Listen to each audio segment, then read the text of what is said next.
everyone. This is Lark, And Kimberly. and this is Auto Asphyxiation.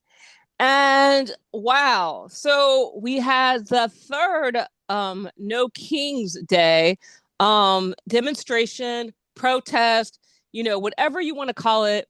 I know a lot of people are very much like, you know, there are people, there's always the naysayers, but people don't understand that it's like this naysayer situation. It is really part of hegemony's, you know, uh, capturing the narrative. Oh, no matter what you do, it doesn't matter. It is. And it's like, I always, we have a group called Space is a Means of Production. And kind of like space is power. And I think it's kind of funny that a lot of we both know Mark Nason, and he was talking about how a lot of his immigrant students went to the march. I saw young women at the march. Yes, the march was older slanted, but not when I went to. Well, we'll talk about that later. But I'm saying I've heard a lot of people who are saying, "Oh, it doesn't matter," by essentially a lot of white men. Oh, this is. I don't. I'm not even trying to like. I'm not trying. I was not trying to make that happen. Like this narrative was not something. But I know a lot of white men is like, oh, it doesn't matter. But what's for them, space has always been something that they have. Like this, it's not a big deal. Like I think a lot of white men are like, it's not a big deal to go out after 8 o'clock. It's not a big deal to not have your keys. It's not a big deal to walk through a parking lot. It's not a big deal to wait at the bus stop. It's not a big deal to walk around. Is it a big deal to walk around, Kimberly? It is a big deal. I, Yeah. I make sure that I have my keys, my phone, with me when I take my dog out after 8 o'clock at night. Like, so yeah, like it is a big deal. I am cautious wherever I go. As a woman, you have to be. Yeah, and I mean, this is the whole thing. It's like, to reclaim space is to reclaim power. And I know like people are kind of like, well, I don't understand.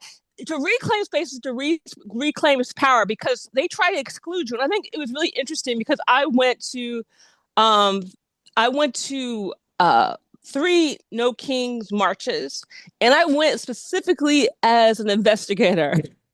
They call it the PI, primary investigator, like in academia. But I also went as a journalist, and it was very interesting to see the difference between suburban and urban marches. And by suburban and urban, we're talking about culturally suburban and culturally urban marches. And I also was talking to people who went to after the event was over. I talked to people who went to the march, and I talked to people who were in Memphis, people who were in St. Paul, actually Minnesota. I think it was Minnesota. Yeah, Minnesota. So I talked to a lot, and it's so funny. These the people that I was talking to on Zoom the other day. These were women who were on the left.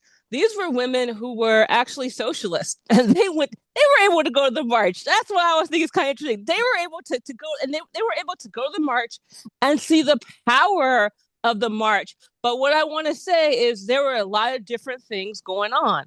I noticed when I went to suburbia, one part of suburbia, the police were kind of like, "Oh, we're supporting you, yay!"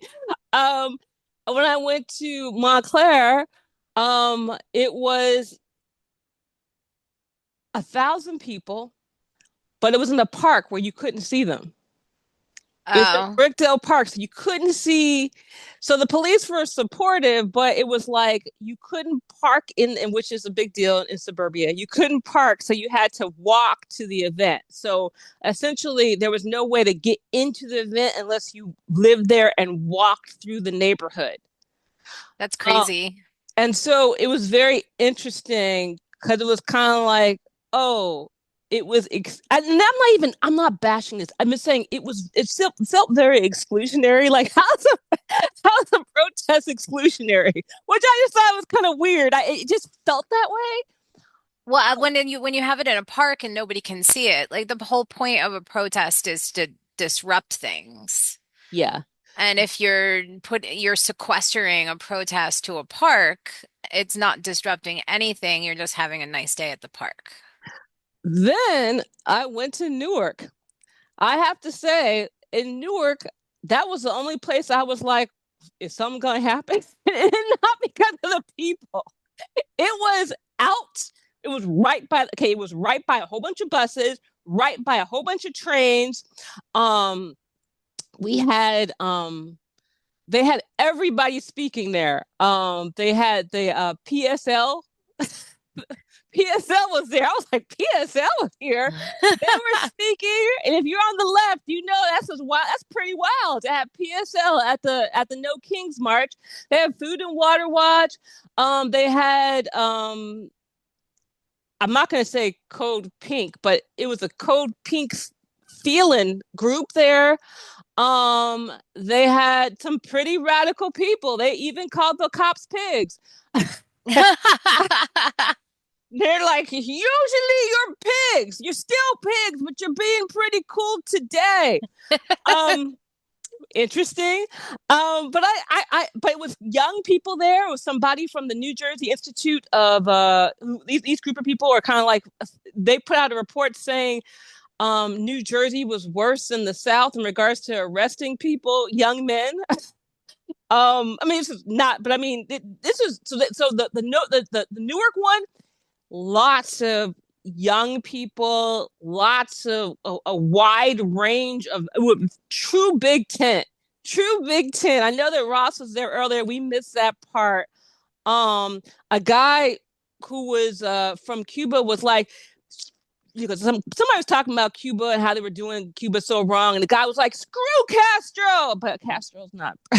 I mean, so it wasn't like the one in Newark, it wasn't like protected, like stuff could happen. So it was kind of Yeah. like it was out there. And I thought it was interesting because it was very much like, and I'm sorry, I'm talking too much. I'm gonna stop talking a second. I'm gonna say one more thing. Like Memphis, apparently I knew somebody who was at Memphis, apparently they pepper sprayed them. So it was to me, it was very interesting. Anyway, what are your thoughts, Kimberly? I'm sorry, I just went on a lot. Well, I think that the totals so far are over 8 million. So it's the largest in US history, which each No King's March day has been. It just keeps getting bigger and bigger. And also I was really surprised to see, and I don't know if these are counted in the official totals because they weren't official events, but there were so many little tiny demonstrations in these little tiny pockets of America that you wouldn't think would have these demonstrations, like very rural, very red areas. You know, even if it was 20, 30 people, but I would be willing to bet that some of them got a couple of hundred. So, you know, you multiply that, that could be several million more that attended their own little pocket marches across the United States. East Orange had its own little march at the intersection of South Harrison and Elmwood Avenue. You know, there was a good bunch of speakers there. There were probably about 1,000 people there. I didn't go. I've been following everything online generally. It was a little cold on Saturday for me to be venturing outside. I have an autoimmune illness, so but yeah, I think it was a fantastic day. I think it was something that was filled with a lot of hope, and a lot of community because that's really what I've been hearing from a lot of people is that they were meeting people and forming connections with them to get prepared for the next big thing, which the No Kings people are calling now for a general strike on May 1st. And I think this is something that's really important. I know that in Manitowoc, Little Manitowoc, where my husband is from, which has been slowly becoming red.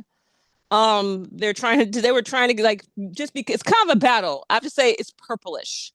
They had 900 people, which was a good turnout for Little Manitowoc, Wisconsin. They had 900 people. They have a progressive, and this is like I said, this is the middle. This is the Midwest. This is Wisconsin. So we having people going out in red states. We had people who are going out in conservative areas. We had people who went out in rural areas. We had people who went out in urban areas, suburban areas. We had people, and I know people are kind of like very much like, and I feel like, you know, whoever owns the fact that people went out there, and the fact that you did see lots of genders there. You did see lots of. I thought that this march, from what I've seen, to me was more culturally diverse than prior marches. But also, too, things that people have to remember is this. People, it's kind of very funny and interesting. We're talking about space as a means of production, and people are talking about New York, Los Angeles, San Francisco, and that's who people get interviewed. Well, the thing is this is I had this information and something was really interesting. There are now more black people in Wisconsin than California. So people really discuss the fact that there were no black people because essentially when they say it's not diverse, they mean there's no black people there, right? They don't really mean everybody. There's no black people there. People don't understand that at demonstrations and marches in big cities, you're going to see less black people because the thing is called gentrification. Do you like? It's like people have no understanding. It's like, wow, when in 2014, there were, it was over. California was over 10% African American. Now it's 7%.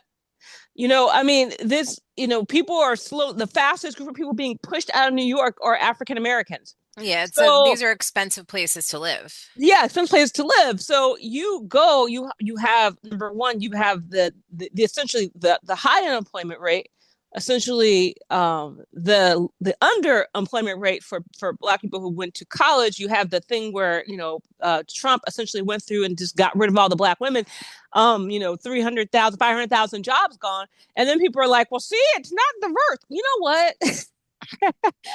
Yeah, this is the whole There's a thing. reason why, if you think hard enough. If you think hard enough, but also too, like, to use that as a to use that metric is a very interesting thing. And I think that one of the things I like to really um I think about, you know, we call it, we know, because we're talking about space as means production, and we're talking about Marx, and we're talking about socialism, and we're talking about all these kinds of things.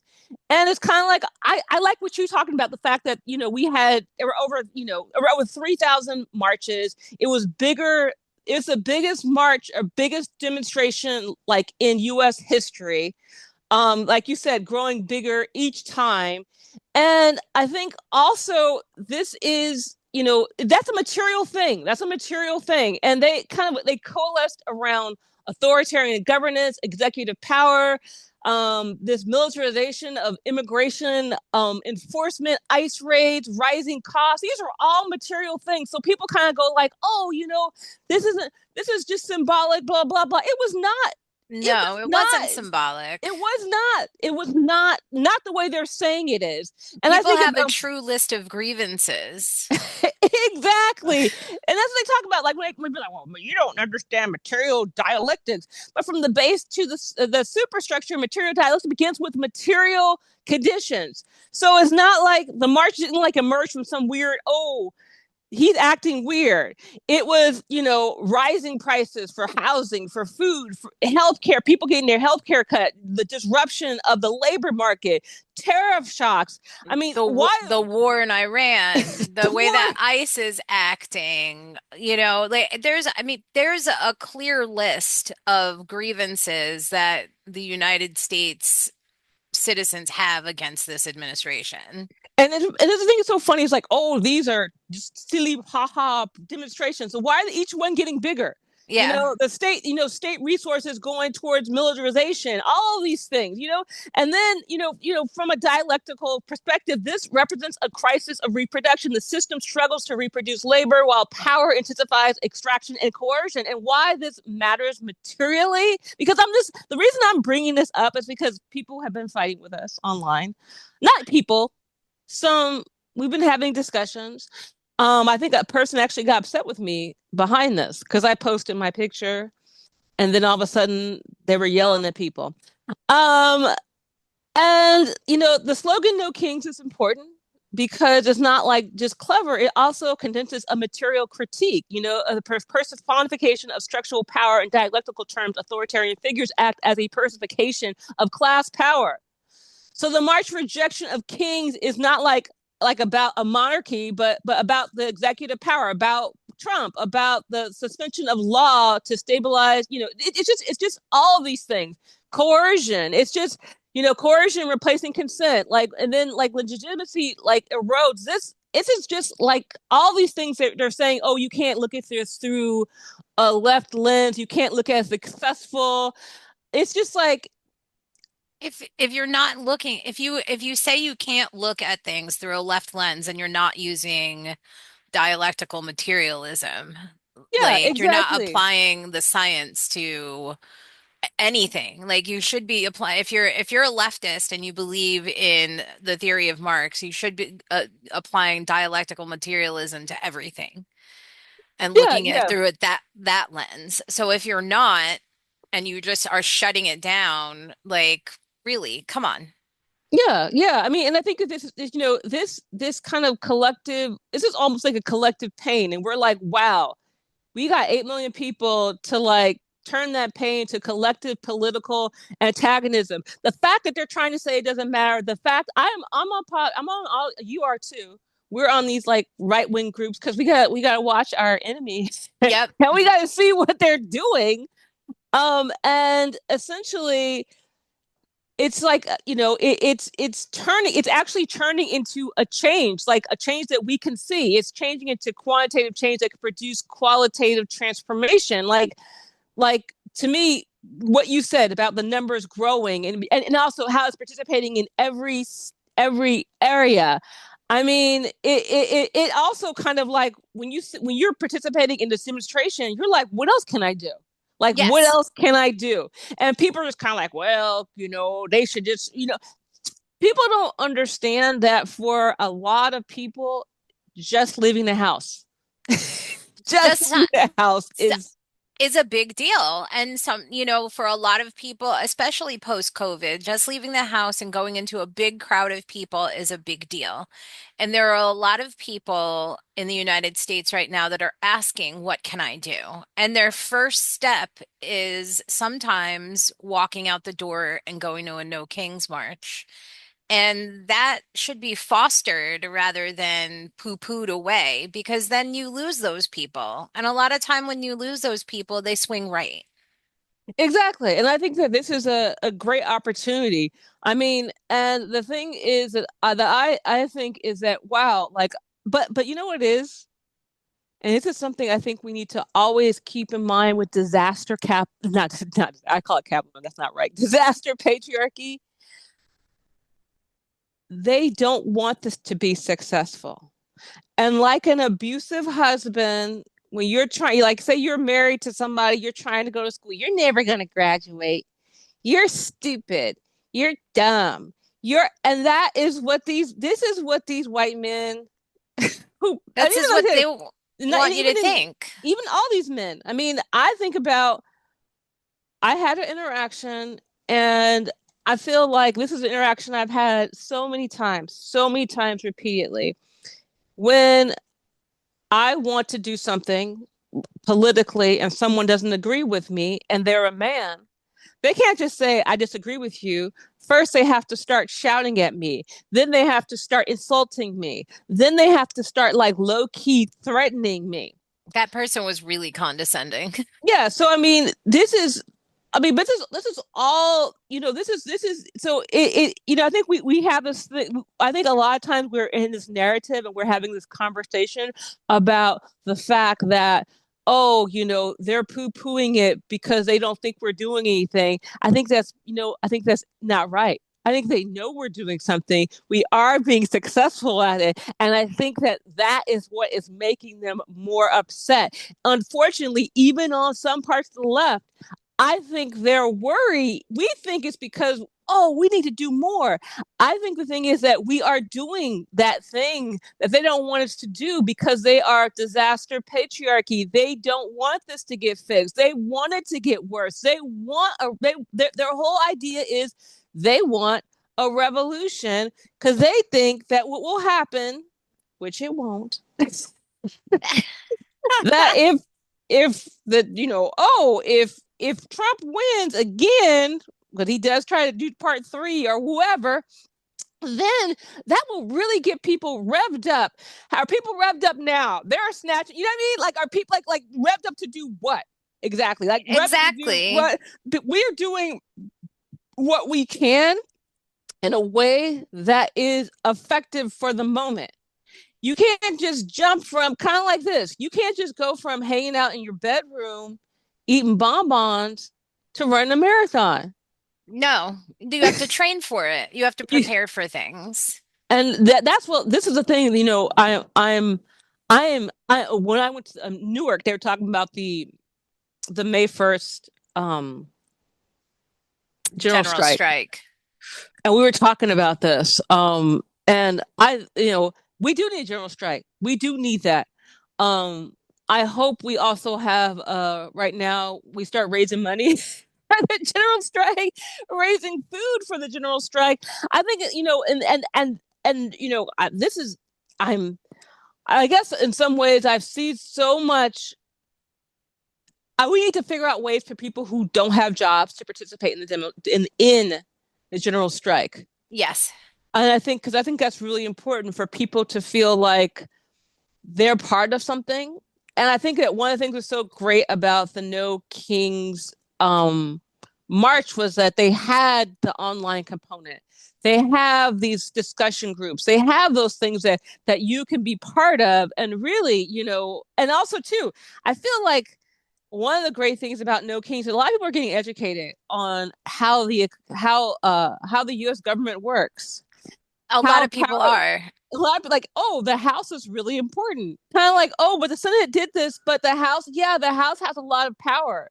That's why they're elected every 2 years. So that's a and I've always told people the president. Okay, yes, it seems unbelievable to think this, but the president is essentially the secretary for the country. The Yeah. secretary, he's a pretty face. That's what he's supposed to be, the pretty face that does what we tell him to do. I know this is it's we haven't been using the president like that for a long time.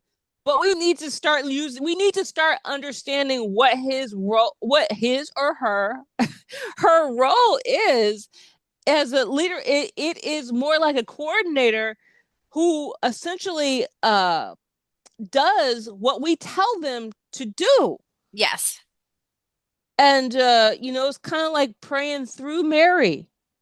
Well, It's people have gotten so like celebrity worship about their politicians, the politicians that they root for. Like, we've had private discussions about, people that were running for governor and things like that, and like people get very cultish, like it's almost like a sports figure or a pop star or something like that. And that's very dangerous because then they deify these people, and these people should not be deified. They work for us. They work for us, and I think that this is another challenge. And I think what you're saying is a very salient point. They don't work for us, and that goes on the other foot too, in regards to, oh, we need the perfect candidate. We don't need the perfect candidate because we're not electing a god. We're not electing a king. We're electing a person that does what we say. So Yes. it's kind of like it doesn't really even matter what they did before. The thing is, I want to elect someone who will do what I say, who will essentially understand their role is to do what we vote for. I also like the fact in New Jersey there's this duo, and we're going to have this duo on Brennan and Baton.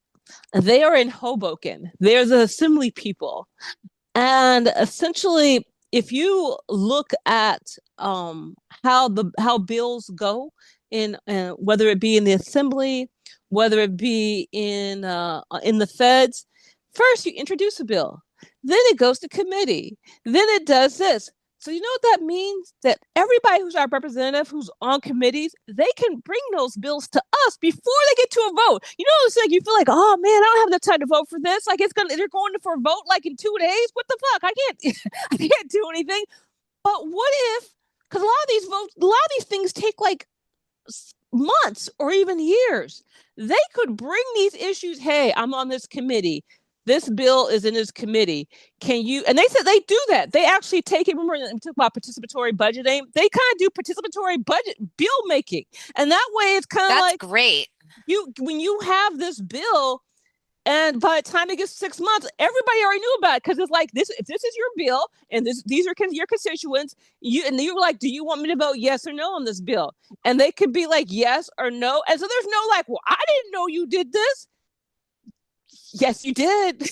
I, I I, told you. I told you we had a town hall. We had this. We had, and I think, wow, can you imagine if they all did this instead of this whole like, we just trust you, just do what you want. We don't just do what I you need think to that's do. the way that it really should be. I think that our elected leaders should be much more public facing and they should bring things to us much more frequently for us to more directly vote on and more directly have a say on.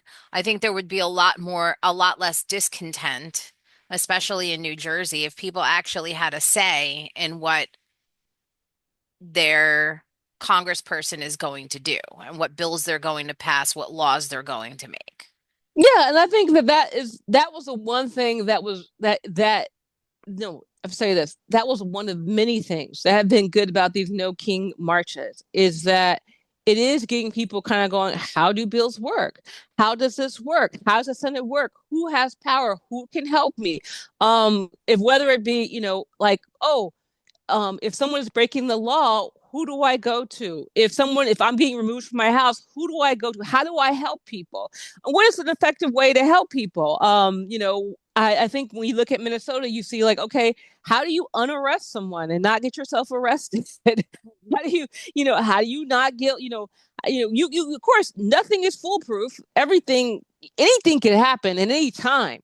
But what are the strategies that you use? What are the strategies that you folks use in order to get this done? I think if that is something, it's possible. And I think it's something it's kind of like, wow, we can, as a group, do something non-violently and be proactive and be inspiring. I think the whole thing is that people are just kind of like, I was inspired, and I don't see how each march or each demonstration, and I wouldn't like this. I just like the term like demonstration of how we can work together, demonstration on how we can do nonviolence, on different demonstration on how, and this is like, which is nonviolence is different than peaceful. I already went that, but we'll do that. Maybe I'll do another day.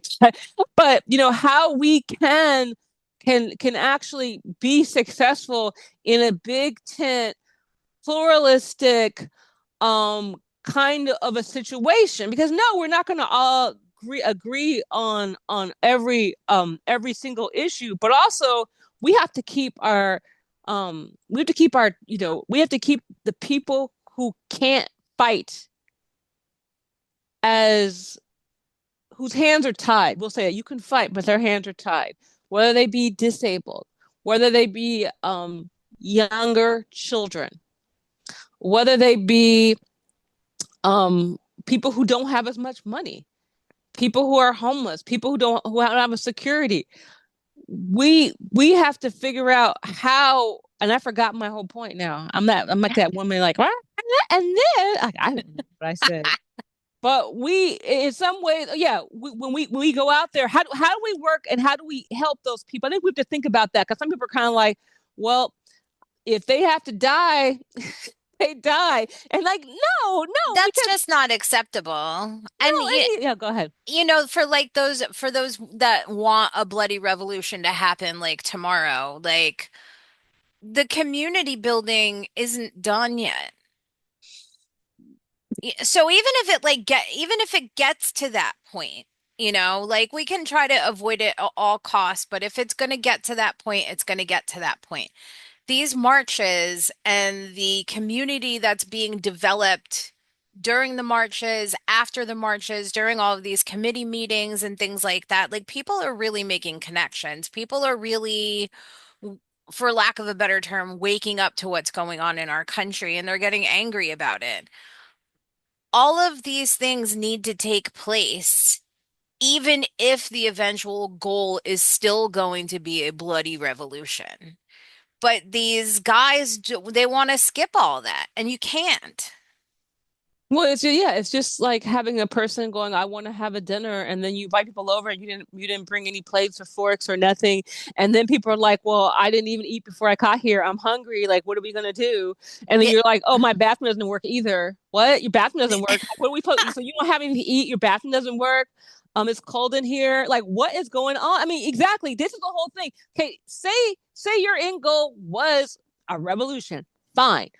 You need to build community before you get to that point. You've got to build community. You can't get in fights with people online and then threaten them and then you say you want a revolution.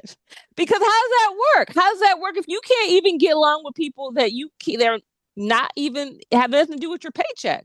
How are you getting, you know what I mean? Like you have to, exactly, we have to build community. That needs to be, and you don't build community by, crapping on 8 million people, trying to, not even trying to, effectively saying no to this system, effectively saying no to authoritarianism, effectively um you know making them so afraid that they can't even like put it online, like they won't even discuss it, like, oh, it's silly. And I think it's so funny because I'm on these right-wing groups and I'm in these left-leaning groups, and all the guys are saying the same thing. Oh, silly delusional women, silly fat women, Isn't silly that old women, interesting? silly ugly women. I'm like, oh, that's, it's like you sound like the same guy. And it's like you don't find that weird or bizarre at all. And I think that's, a lot of women on this kind of like, you don't find his take kind of, insulting to people who went out there and like planned and organized. I mean, the only, the every, what every march and what every, I like what Peter, I don't know if you follow Peter, and I forgot his name, Peter, I want to call him Bittengart. Yeah, yes, I do. Yeah. I know who Yeah. you're talking about. Yeah. Yeah. And I feel like, it was, well, he said it was a demonstration, but it wasn't a demonstration. It was a preview. And I hate the term future, so I never use future. I'm like a Ursula Le Guin person. I don't know if you can say that. It says, I don't know if you can see my shirt. What does it say? Because I We can't. live in capitalism. Its power seems inescapable. And then it says here, wait, what? But so did the divine right of kings. Oh yeah, you say, okay, yeah. I was like, what? That's a Yeah, great, I I mean, love that quote. That's one of my yeah. favorite quotes. Yeah, so it's Ursula Le Guin, and she's about, utopia. I'm not really into the whole future thing. I feel like some parts of futurism can get accelerationism and futurism. It's not always bad. It's not binary, but I'm just saying I'm more of the utopian person. So like Ursula Le Guin is more into like utopia, and I kind of feel like this this march this demonstration, this preview, this was what we could be doing. This is a preview of what we could have, what we could be doing, because it's like when people like realize, wow, we could do this.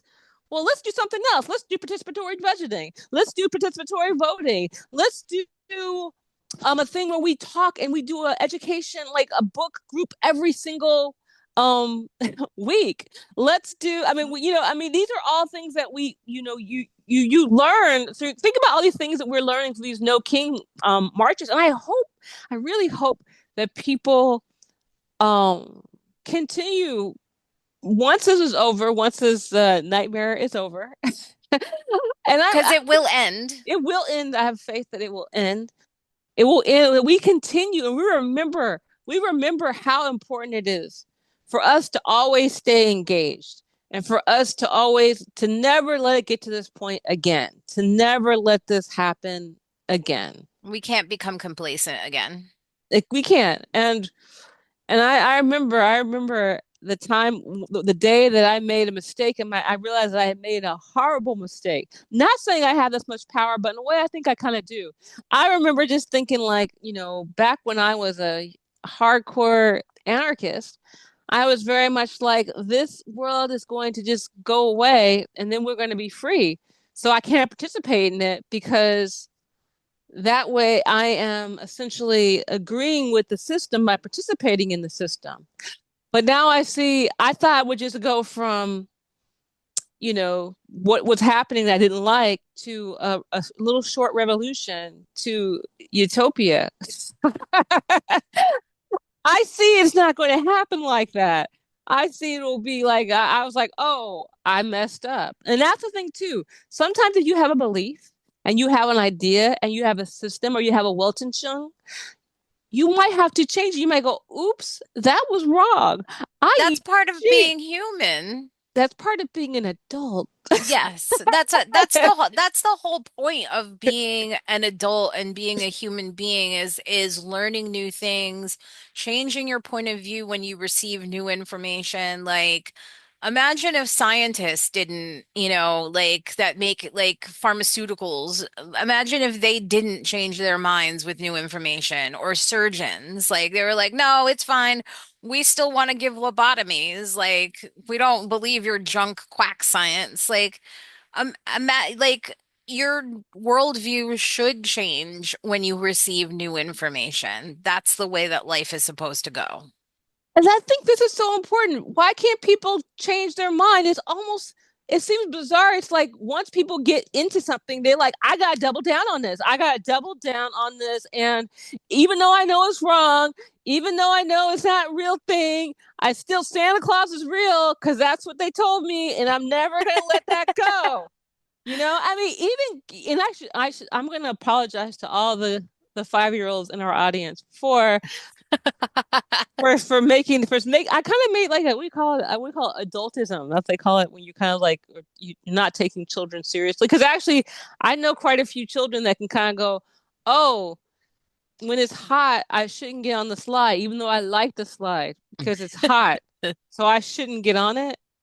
I should wait till it cools off, or I should spit on it, or whatever, put some water on it, do some different, you know what I mean? And I think that, but there are a lot of those that just kind of like, once they get something, they're just like, I can't be wrong. And they think that they would rather die than be wrong. And I think that this is where we are in this country right now. And I'm hoping that, sometimes I'm kind of annoyed. I'm a little bit slightly annoyed. And I'm like, do I, do I want to give grace to people who have figured it out? And I go, at first I say no, but then I go, yes, we will give them grace. We won't do that. We won't, not immediately. We won't do the dance immediately. We'll wait like a year. Yes, they have to prove themselves. They can't be Hey, welcomed back into the fold immediately. There has to oh be no, no, a, no, no. I'm not gonna mock you immediately, but I'm not gonna be like, want to come to dinner? No, yeah, that's not happening. I'm no. really surprised at how quickly these men have been like Mary Tyler. What not? I want to call it Mary Tyler Moore. That's not right. Mary Mar- Marjorie Taylor Greene. She's okay.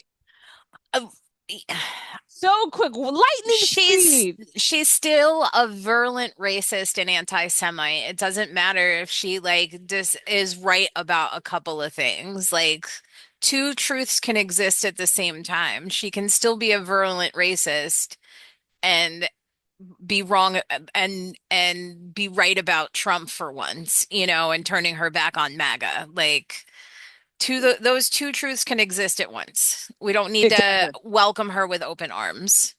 Exactly. And with that, do you have anything else to add, Kimberly?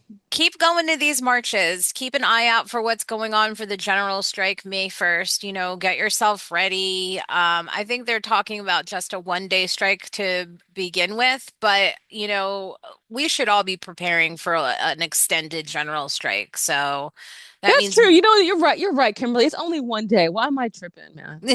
but we should be, I hate to be a prepper, but we should be, buy a little extra food when you can, store a little water away, store some extra medications and stuff away. It's a good idea.